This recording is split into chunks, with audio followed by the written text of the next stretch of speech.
जी ने भगवान की आराधना की, तप किया, तब भगवान प्रकट हुए और ध्रुव जी ने भगवान की स्तुति करना चाहा, लेकिन 5 वर्ष की अवस्था के थे, इसीलिए कैसे स्तुति की जाती थी है इसका ज्ञान नहीं था। तब भगवान सबके हृदय में विराजमान है। भगवान समझ गए कि ध्रुव जी क्या चाहते हैं और भगवान ने अपना वेदमय शंख ध्रुव जी के गाल से लगा दिया और ध्रुव जी ने भगवान की स्तुति की। यो अंतः प्रविश्य मम वाच विमिमां प्रसूप्तं संजीवयत्यखिल शक्तिधरा स्वधाम्ना अन्यासहस्रचरण श्रवणत्वगादीन् प्राणान् नमो भगवते पुरुषाय तुभ्यम्।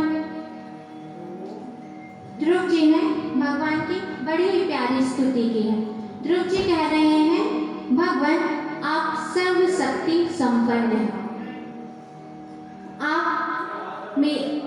आप मेरे अंतःकरण में प्रविष्ट होकर मेरी सोई हुई वाणी को सजीव करते हैं और जो इंद्रियां हैं, हाथ, पैर, आँख आदि, उनमें भी शक्ति प्रदान करते हैं, जिससे सारी इंद्रियां अपना कार्य करती हैं। प्रभु, मैं आपको प्रणाम करता हूँ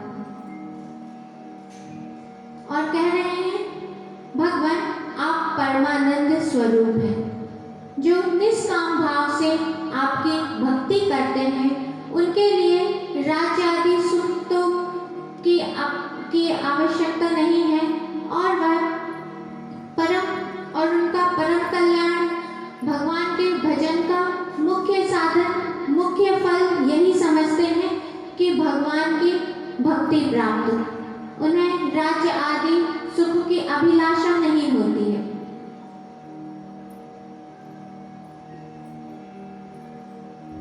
और कह रहे हैं कि हम जैसे कि गाय अपने तुरंत के जन्मे बछड़े का पालन कर उसे दूध पिलाती है, उसकी हिंसक जीवों से उसकी रक्षा करती है, उसी प्रकार आप भी हम सकाम जीवों की रक्षा भी करते हैं और हमारे सारे जो कामनाएं हैं उनको पूरा करते हैं। भगवान ने कहा, ध्रुव, मैं तुम्हारे हृदय की का जो संकल्प है उसे जानता हूँ। उस परम पद को प्राप्त करना तो अत्यंत कठिन है, लेकिन इतना दुर्लभ होने के बाद भी मैं तुम्हें वह पद देता हूँ, तुम्हारा कल्याण हो।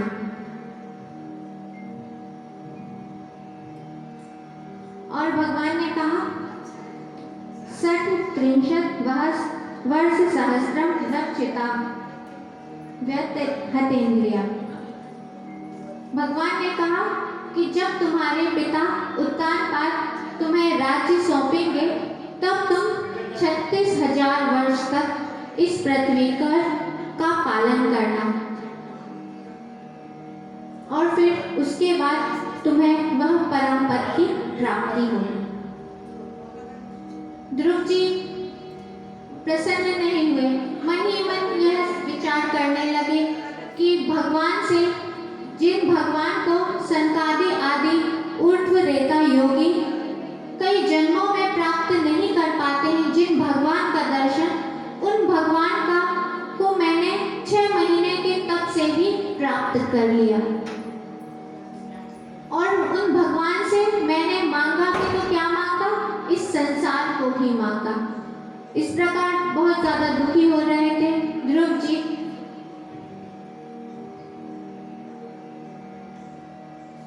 ध्रुव जी के मन में यही विचार चल रहा था कि जिस जीव की आयु पूर्ण हो जाती है, उसके लिए चिकित्सा आदि सब व्यर्थ है, उसी प्रकार मैंने भगवान से, मुक्ति देने वाले भगवान से मुक्ति ना मांगकर इस संसार को ही मांगा।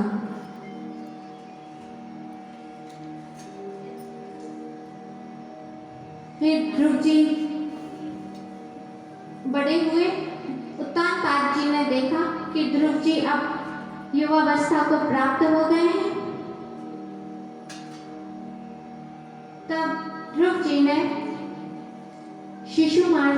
शिशुमारस्य वै ध्रुवा, प्रजापति शिशुमार की पुत्री भ्रमि के साथ विवाह किया और कल्प और वत्सर नाम के 2 पुत्र हुए। ईलायामपि भार्यायां वायो पुत्र महाबला। ध्रुव जी का दूसरा विवाह वायु की पुत्री ईला के साथ में हुआ और उनके उत्कल नाम के पुत्र और एक पुत्री हुई। एक दिन ध्रुव जी का छोटा भाई उत्तम शिकार खेलने के लिए वन में गया। वहां पर उन्हें एक उत्तम नाम के यक्ष ने मार दिया और उत्तम के साथ उनकी जो माता थी सुरुचि, उन्होंने भी अपने प्राण का त्याग किया। ध्रुव जी को जैसे ही ज्ञात हुआ कि मेरे भाई उत्तम का यक्षों ने वध कर दिया है, ध्रुव जी क्रोधित हो गए और अपने रथ पर सवार हो गए, शस्त्र आदि धारण करके निकल पड़े यक्षों की राजधानी अलकापुरी पर और वहां पर निरपराध यक्षों का वध करने लगे। जैसे ही मनु जी ने देखा कि ध्रुव जी तो निरपराध यक्षों का वध कर रहे हैं, तब उन्हें बड़ी दया आई और उन्होंने औतान पादिम कृपया पितामह मनुर्जगादोपगतः सहर्षभि। मनु जी वहां पर आए और ध्रुव जी से कहा, ध्रुव तुमने यह हिंसा का मार्ग अपना लिया है, अत्यंत क्रोध करना नहीं चाहिए, क्योंकि क्रोध से नरक की प्राप्ति होती है। हम भगवत सेवियों के लिए यह भगवत सेवियों का धर्म नहीं है युद्ध करना, हिंसा करना, क्रोध करना। इसीलिए तुम अपने क्रोध को शांत करो। जिस प्रकार औषधि से रोग का उपचार किया जाता है, उसी प्रकार मैंने जो तुम्हें उपदेश दिया है उस पर विचार करके तुम अपने क्रोध को शांत करो। ध्रुव जी का क्रोध शांत हुआ, तब वहां पर यक्षों के वहां पर कुबेर जी प्रकट हुए और कुबेर जी ने कहा कि ना तुमने यक्षों का वध किया है और ना यक्ष ने तुम्हारे भाई का वध किया है। यह जो जन संसार की रचना और जो विनाश का काम है, यह तो स्वयं भगवान काल का काम है। ध्रुव जी से कहा कि मैं आप पर प्रसन्न हूँ, कुछ वर मांग लीजिए, निसंकोच होकर मुझसे कोई भी वर मांग लीजिए। तब ध्रुव जी ने कुबेर जी से कहा, हरौ सबब्रे चलितां स्मृतिं यया, कि मुझे भगवान की अविचल भक्ति प्रदान कीजिए, क्योंकि मनुष्य भगवान की भक्ति के द्वारा ही इस दुस्तर संसार को पार कर सकता है। इसीलिए मुझे भगवान की अविचल भक्ति प्रदान कीजिए। कुबेर जी प्रसन्न हो गए और उन्होंने भगवान की भक्ति प्रदान की। ध्रुव जी वहां से लौटकर आ गए अपनी राजधानी में और ध्रुव जी ने 36,000 वर्षों तक इस पृथ्वी पर शासन किया और फिर अपने पुत्र उत्कल को राज्य सौंपकर बद्रिक आश्रम में भगवान का तप करने के लिए चले गए। एक दिन ध्रुव जी स्नान आदि करके और संध्या वंदन कर रहे थे, तब उन्होंने देखा कि आकाश से एक नवसो अवतरत हुआ। ध्रुव जी ने देखा कि आकाश मार्ग से एक बड़ा ही विचित्र विमान उतरा और उसमें भगवान के 2 पार्षद बैठे हुए थे। भगवान के पार्षदों ने ध्रुव जी से कहा, ध्रुव जी, आपने जिस परम पद को प्राप्त करने के लिए तप किया था, भगवान ने वह पद आपके लिए अपना लोक दे दिया है। अब आप चलिए भगवान के लोक में। ध्रुव जी ने फिर स्नान आदि किया, संध्या वंदन किया और उस विमान में चढ़ने के लिए सवार हो गए। उसी समय मृत्यु देव वहां पर आ गए।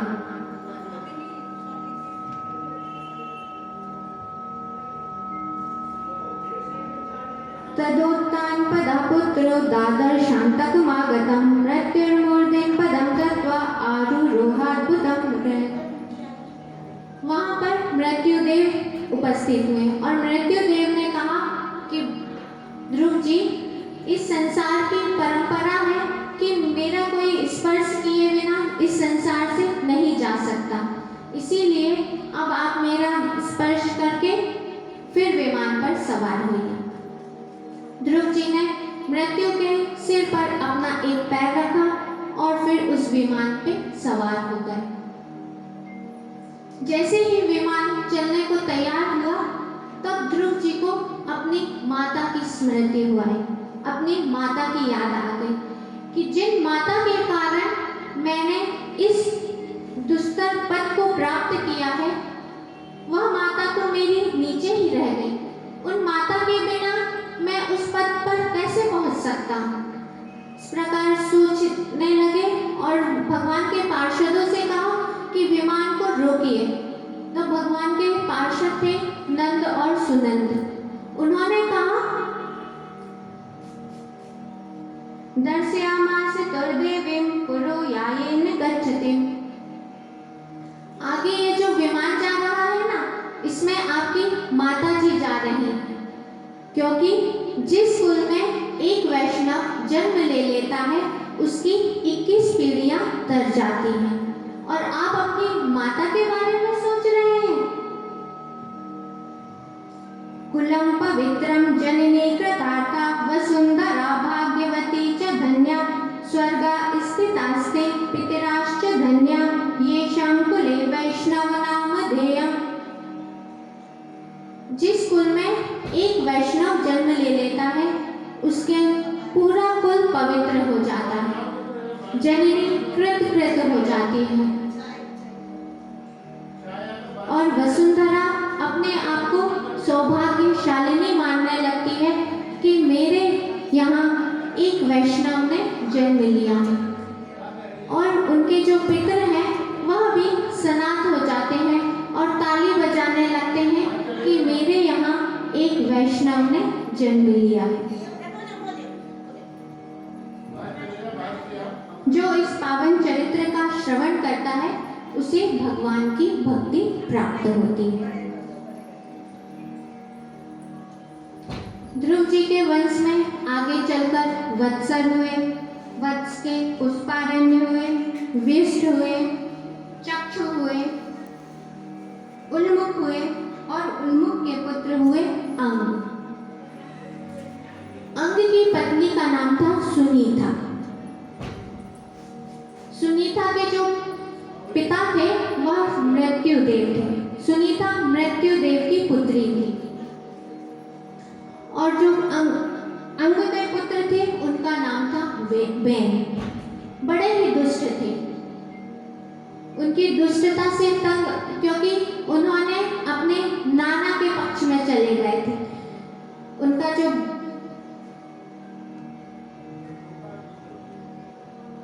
वह अपने नाना के पक्ष में चले गए थे, इसीलिए वह बड़े ही दुष्ट हुए। अंग ने तंग आकर कि अपने पुत्र की दुष्टता से तंग आकर वन को चले गए। अब राजा कोई नहीं था। तब सुनीता के कहने पर बेन को ही राजा बना दिया ऋषियों ने। फिर ऋषियों ने देखा कि बेन तो बड़ा ही दुष्ट है, यदि यह राजा बना रहा तो यह पूरे संसार को ही नष्ट कर देगा। इस प्रकार विचार किया और बेन राजा बना और उन्होंने अपने राज्य में अध्यादेश जारी कर दिया।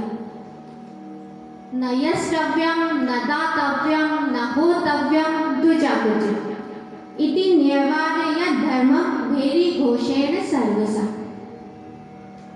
बैन ने राज्यादेश जारी कर दिया कि मेरे राज्य में ना कोई यज्ञ करेगा, ना कोई हवन करेगा, ना कोई दान करेगा।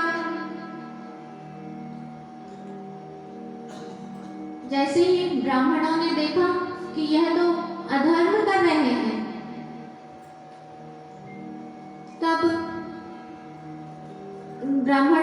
तब ऋषियों ने यह विचार किया कि अब क्या किया जाए, यह तो बड़े ही दुष्ट हो गए हैं। अब यदि यह जीवित रहे, राजा रहे, तो अधर्म को फैला देंगे। और इस प्रकार विचार किया और ऋषियों ने और वैन ने कहा कि जिस यज्ञ पुरुष को कौन है जिनके लिए तुम लोग यह सब कार्य कर रहे हैं। राजा के शरीर में ही इंद्र, अग्नि, जल, वायु आदि जितने भी देवता हैं वह राजा के शरीर में ही निवास करते हैं, क्योंकि राजा ही सब प्रजा का पालन करता है। यह तो वैसी ही बात हुई जैसे कि कोई उल्टा स्त्री अपने पति को छोड़कर किसी दूसरे पति का सेवन करती है। उसी प्रकार तुम लोग भी, मैं राजा तो मैं हूँ, मेरे अंदर सारे भगवान हैं, लेकिन तुम लोग मुझे छोड़कर उस यज्ञ पुरुष की आराधना करते हो।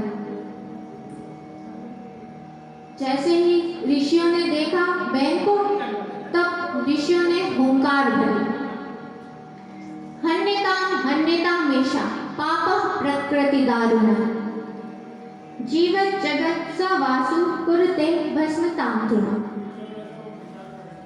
मार डालो, इस दुष्ट को तुरंत मार डालो। जैसे ही हुंकार भरी और बैन की मृत्यु हो गई। अब राज्य में कोई राजा नहीं बचा। तब ऋषियों ने देखा कि अब हिंसा की वृत्ति बढ़ सकती है, क्योंकि कोई राजा नहीं है। अब प्रजा की रक्षा कैसे हो, इस प्रकार विचार किया। और सुनीता ने अपने पुत्र जो वैन मर गया था उसको रसायन आदि में रखकर मंत्रों के द्वारा उसके शरीर को सुरक्षित रखा हुआ था। ऋषियों ने सोचा कि राजा तो राज्य के ही शरीर से उत्पन्न होना चाहिए। इस प्रकार सभी ऋषियों ने विचार किया और फिर जो बैन था उनकी जंघाओं का मंथन किया। जंघाओं का मंथन करने से एक काला कलोटा पुरुष उत्पन्न हुआ, जो छोटे कद का था, काला था, जबड़े बड़े बड़े थे, छोटे छोटे हाथ थे। और वह हाथ जोड़कर ऋषियों के सामने खड़ा हो गया कि मुझे क्या आज्ञा है, बतलाइए। ऋषियों ने कहा, निषि बैठ जाओ। तो वह निषाद जाति के उत्पन्न हुए, क्योंकि उस निषाद ने बैन के जितने भी पाप थे उनको अपने ऊपर ले लिया था। इसीलिए जो निषाद जाति के होते हैं वह हिंसक होते हैं, इसीलिए नगर गांव आदि के बाहर ही रहते हैं।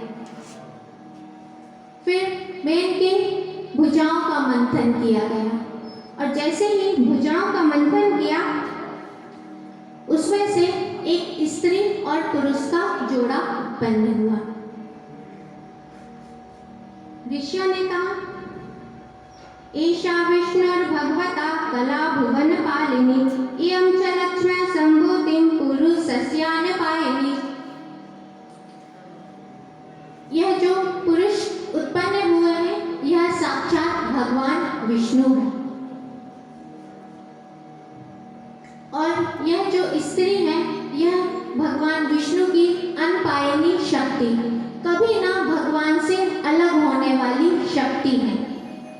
इसीलिए यह जो पुरुष है इनका नाम होगा पृथु और यह जो स्त्री है इनका नाम होगा अर्ची। बोलिए पृथु भगवान की जय।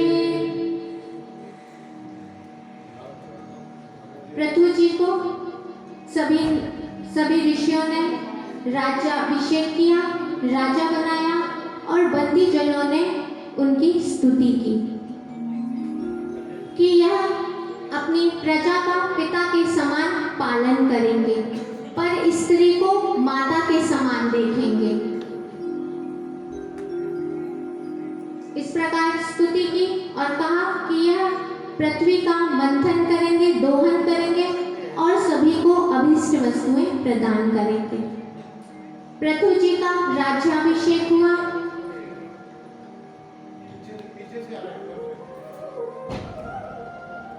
पृथु जी का राज्याभिषेक हुआ और पृथु जी जैसे ही राजा बने तो प्रजा पृथु जी के पास आकर हाथ जोड़कर उनसे प्रार्थना करने लगी कि अब हम लोग बहुत ज़्यादा अन्न के बिना हम लोगों का जो यह शरीर है यह सूखकर कांटा हो गया है। ऐसा ना हो कि जब तक अन्य हम लोगों को मिले तब तक हमारे प्राण ही चले जाएं। जैसे ही सुना पृथु जी ने कि पृथ्वी यज्ञ आदि में भाग तो लेती है लेकिन अन्न औषधि नहीं प्रकट कर रही है, पृथ्वी ने अन्न औषधि को अपने अंदर छिपा लिया था। पृथु जी ने देखा पृथ्वी को और उनका वध करने के लिए धनुष बाण लेकर खड़े हो गए। पृथ्वी ने देखा कि पृथु जी अब मेरा वध ही कर देंगे, तब पृथ्वी ने गाय का रूप धारण किया और भागने लगी। बोलिए भक्तवत्सल भगवान की जय।